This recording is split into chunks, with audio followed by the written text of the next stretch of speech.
everyone, I hope you're doing well and staying safe out there. My name is Sylah. The wait is finally over. We now have Endwalker and the new healer class, Sage. I will be honest, I'm so excited for this class, and I also really regret not looking up the abilities sooner. This class at first looks really complicated. There are a lot of abilities to go over. We'll keep this guide short, condensed, sweet. We'll see how we can get on with it, and I hope you guys enjoy. This guide is going to be a beginner's look and a very basic overview of the Sage class at level 70. I will then be producing a new guide at level 90, fully in depth on the beginner level, with an advanced level guide coming out later. I hope you guys enjoy. To unlock the Sage class, you must have a level 70 character and ideally have completed the Shadowbringer's story. The NPC in question can be found at the Limsa Lomensa lower decks, and you'll be speaking to the Sharlayan Maiden. After speaking to the Sharlayan Maiden, who we will find out is called Lala Jinjal, you will then be sent on a very short quest line that will take us out to Middle Lenosia.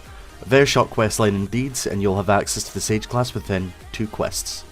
With that all being said, let's dive straight into the abilities. We're going to cover them very quickly to see what sense we can make of them and allow us to play Sage effectively. I've had a read over these abilities for the past hour, and there is a lot there, so I do apologise if I miss a few things. I will clarify them in the description should I miss anything. Our first ability that we are going to obtain is Dosis. Now Dosis is going to be our single target damaging ability of 300 potency. It's also going to restore HP to targets under the Cardian effect. We will talk about Cardian very shortly. We have Diagnosis, which is going to be our single target heal for 400 potency and costing 400 MP. And now we have one of the major play parts of our kit, Cardia. Now when we use Cardia, we will give ourselves the Cardia effect and a selected party member or ourself the Cardion effect. Now how this will work is that certain abilities that we use will restore HP depending on the cure potency of that ability. For example, if we go back to Dosis, Dosis has 130 cure potency, meaning that should the target be affected by Cardion, we will then be able to heal them for 130 every time we cast Dosis on an enemy. This is kind of reminiscent to Discipline Priests from World of Warcraft, being that we do damage to then take healing, or give healing should I say. We now have our first AoE heal, which is called Prognosis. It's a 300 potency, 800 cost heal, and a 1.86 second cast time. Very fast cast, and this is one thing I will pop in right here, and that is that Sage has the same recast time as a Astrologian. So as you can see, if I'm casting Diagnosis, the cast time is finishing just before the ability cooldown finishes as well. This means that if you're used to playing Astrologian, you will be able to play Sage very effectively.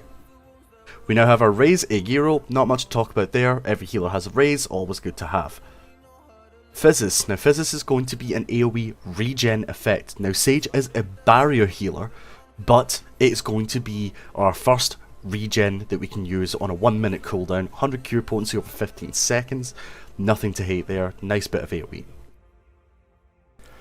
We now have Phlegma, which is a instant cast, 45 second cooldown AoE damage attack, 400 potency on the first enemy with 30% reduction to the remainder. This also heals targets with our Cardian effect. Now I thought this was off the global cooldown to begin with, but after some testing this does turn out to be a on the global cooldown charge ability, so I believe these would take priority over everything else. And now we're coming to another part of our kit that is very important. This is Eucrazia. Now the Eucrazia gauge is seen over here, and it's these 3 dots right above the blue gauge. In my Sage overview, or the healer overview abilities in my last video, called this the blue gauge. So this is also the blue gauge.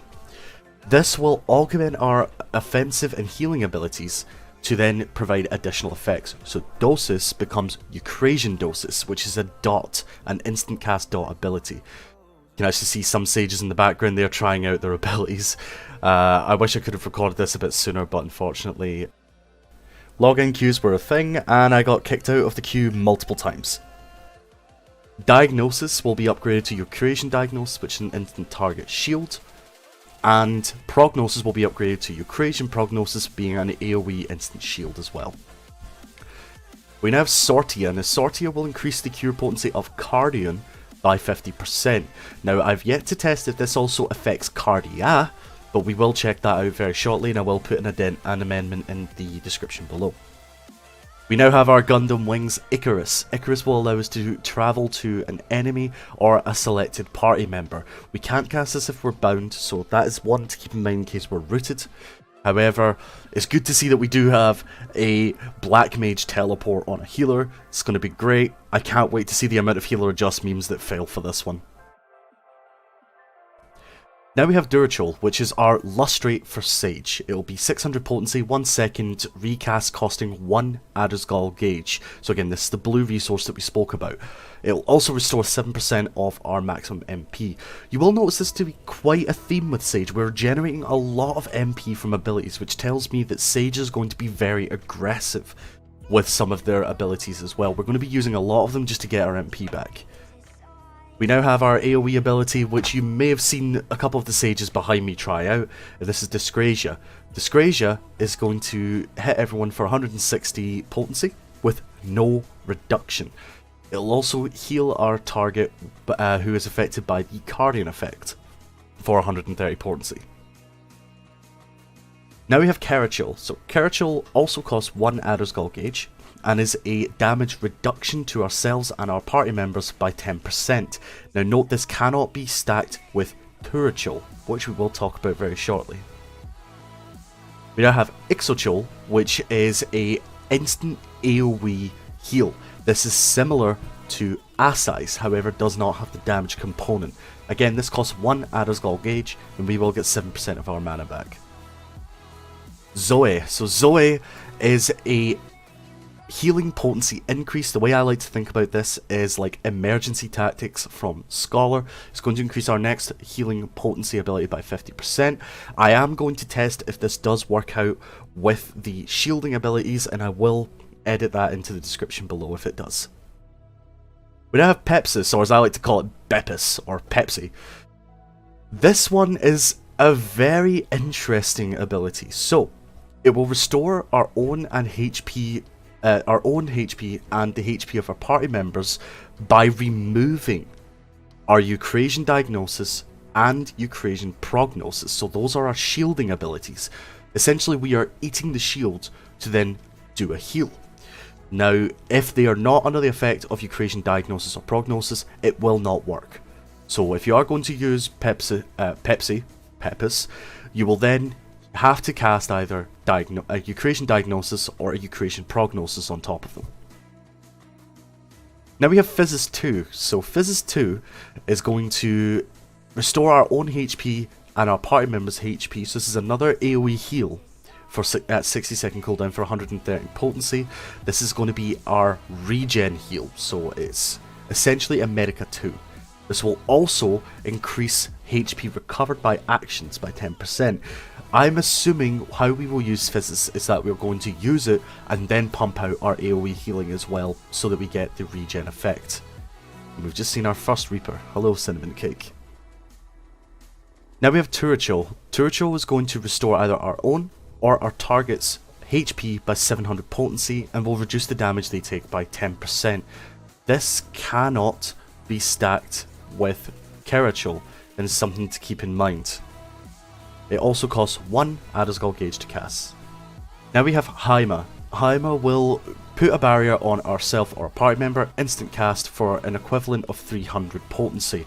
This is very similar to Adaloquium from the Scholar class, whereas the amount we heal will be the amount that we shield.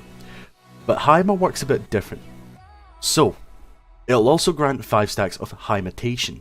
Now Phlegmatation will refresh the barrier every time that it is absorbed, and if the duration expires, so if I cast Phlegma on myself, as you can see, we now have 15 seconds for all Phlegma stacks to be absorbed. However, once Phlegma is removed, which we will wait 5 seconds for, we will then get a burst of healing for 150 potency per stack.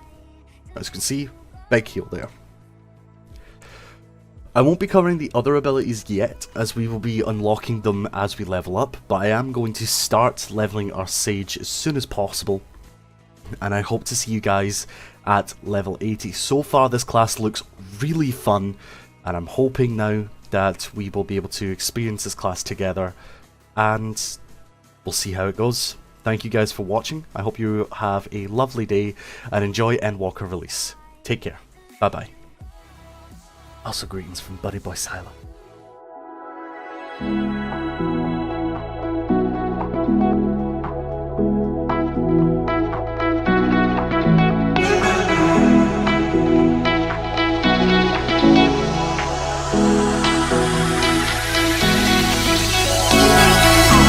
Those hands and lights can't stop me. I just hold on for dear life. Yeah, I can't give up this feeling that I get when looking down from the sky.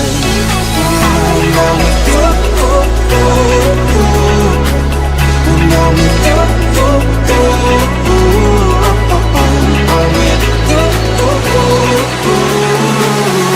that I get when looking down from the sky.